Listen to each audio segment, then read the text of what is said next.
Et salut tout le monde, c'est Regard9, j'espère que vous allez bien, moi comme d'habitude, ça va super. Ça va toi?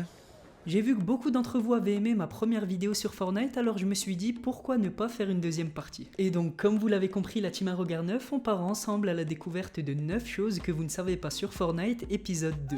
C'est parti. Numéro 1, Facebook, Twitter et les réseaux sociaux en général ont pu aider à accomplir beaucoup d'actions de solidarité, d'entraide et de bien, mais pas seulement. Je m'explique, Monsieur McCray est un professeur de chimie dans un lycée aux États-Unis et il a passé un accord avec une de ses classes. Si les élèves arrivaient à rassembler 6700 retweets, leur examen final du second semestre aurait comme sujet le jeu Fortnite. On pourrait se demander pourquoi 6700, en fait c'est juste un chiffre qu'il a donné au hasard, vu qu'il n'a pas Twitter, il ne savait pas ce que ça représentait ni si c'était faisable ou pas. Et vous vous en doutez, il n'a pas fallu très longtemps pour que les 6700 soient atteints, en même pas 2 semaines, ils étaient déjà à plus de 30 000 retweets. Voilà. Numéro 2, le jeu Fortnite n'a pas fini de nous surprendre, tout le monde s'y est mis et certains essaient même d'imiter les actions du jeu dans la vie réelle. Et c'est justement ce qui est arrivé en Allemagne pendant un match de foot lors d'une rencontre de 3ème division qui opposait l'équipe de Karlsruhe face au Chemnitzer FC. Après que Karlsruhe ait marqué son deuxième but, le buteur Daniel Gordon a décidé de le célébrer en reproduisant une scène du jeu Fortnite. Il s'est mis par terre pour représenter un joueur qui venait de mourir, puis un de ses coéquipiers l'a rejoint en imitant un ennemi qui lui mettrait un coup de pioche et un autre joueur a terminé l'action en faisant un geste comme s'il le réanimait. C'est vrai qu'elle était bien. Et toujours avec le foot, même Adil Rami joue et il l'a dit dans une interview. Je vous laisse voir ça en image. En plus, il y a un jeu qui est pas mal, c'est Fortnite. Je sais pas, vous savez pas? C'est le top du top.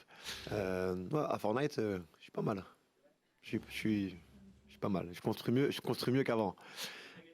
Ah oui, des top 1 ouais. En solo, en duo, en section, bien évidemment.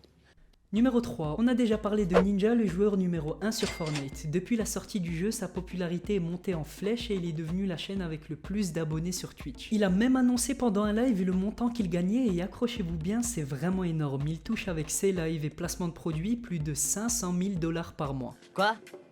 Et je ne vous parle même pas des dons en live. Récemment, un homme lui a fait un don de 63 000 $ pendant qu'il jouait. Numéro 4, on a parlé de foot, alors parlons un petit peu de basket. Le joueur des Lakers de Los Angeles, Josh Hart, est un grand fan de Fortnite et avec les chaussures qu'il vient de recevoir, tout le monde reconnaîtra sa passion. Vu qu'il joue au haut niveau, Josh s'entraîne très dur pour devenir l'un des meilleurs joueurs et marquer un maximum de points au match. Mais quand il ne travaille pas, il est souvent à la maison devant sa télé et manette à la main. Numéro 5, la popularité de Fortnite n'est plus à prouver et certains ont eu la chance, comme on en a parlé plus tôt, de rebooster leur chaîne YouTube et Twitch avec ce jeu. Et c'est notamment le cas du célèbre Gotaga qui a battu des tas de records. Sa particularité, c'est qu'il innove assez souvent sur ses vidéos et depuis un moment, il a lancé un tout nouveau concept qui a beaucoup plu à ceux qui le suivent, le Master Kill. En gros, le principe est simple, il joue en duo avec des personnalités assez connues comme Squeezie et ensuite le duo qui a fait le moins de kills doit offrir une somme d'argent à un spectateur tiré au sort. Et le petit détail important, c'est que cette somme est égale au nombre de kills de toute l'équipe, mais elle peut être doublée, triplée ou même quadruplée. Enfin bref, ça a tellement plu qu'un cinéma pâté à Paris lui a proposé d'organiser son Master Kill dans leur salle le mois dernier. Et tout comme ses lives, cet événement était gratuit. Il y avait de nombreux lots et cadeaux distribués pendant la soirée et pour les plus curieux, vous pouvez revoir l'événement sur la chaîne Twitch de Gotaga.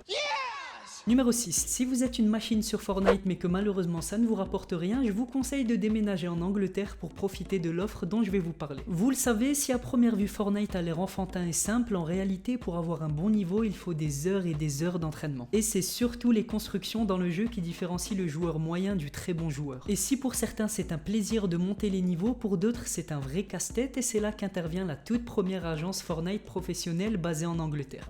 Qu'est-ce que tu me racontes là? Le principe est simple, ils mettent en contact de très bons joueurs et des joueurs débutants pour que les pros fassent équipe avec les nouveaux et leur facilitent la victoire. Et c'est une activité qui peut rapporter beaucoup d'argent car l'agence promet une rémunération d'au moins 30 livres par heure, donc à peu près 34 €. Numéro 7, depuis le début, certains se demandent si le jeu Fortnite est seulement un effet de mode comme le hand spinner, mais tout nous pousse à dire que non. D'ailleurs, le jeu a récemment battu 2 records sur YouTube. Le premier, c'est que Fortnite détient le record du plus de vidéos liées à un jeu vidéo sur YouTube. Et le second, c'est qu'il y a eu un tournoi Fortnite avec plus de 42 millions de vues en direct, ce qui a littéralement explosé le record. Numéro 8, on comprend un petit peu mieux pourquoi les joueurs sont fans de ce jeu. Depuis quelques temps, on peut même organiser des matchs sur Fortnite. Plusieurs youtubeurs s'y sont mis et certains ont essayé d'organiser des vrais matchs de foot, mais le problème c'est qu'avec plus de 40 joueurs sur un si petit terrain, ça ne se passe pas souvent comme prévu. Et même s'il n'y a que très peu de joueurs qui tentent d'éliminer les autres, c'est quand même assez chaud à organiser. Et le numéro 9, vous le savez, depuis quelques semaines, Fortnite est sorti sur certains téléphones téléphone et tous ceux qui n'avaient pas de console à la maison peuvent maintenant profiter du jeu. Et figurez-vous qu'en même pas 72 heures, alors qu'il est seulement disponible sur iOS, le jeu a généré plus de 1,5 million de dollars.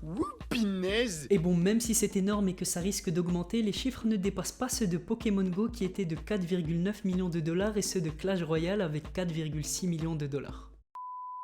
C'était tout pour moi la team Arrogar9, j'espère sincèrement que cette partie 2 vous a plu. N'hésitez surtout pas à vous abonner si c'est pas déjà fait et à me lâcher un gros pouce bleu si vous avez aimé la vidéo. On se dit à très bientôt pour une toute nouvelle vidéo, portez-vous bien, à la prochaine.